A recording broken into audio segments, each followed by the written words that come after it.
You ask Tiger to solve. This deals with linear equations with one unknown.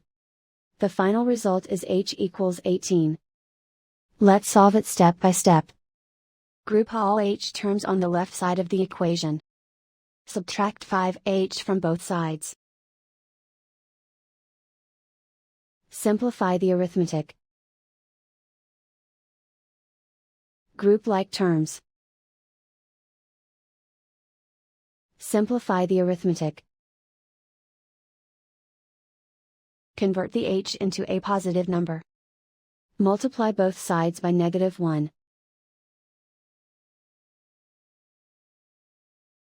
Remove the ones.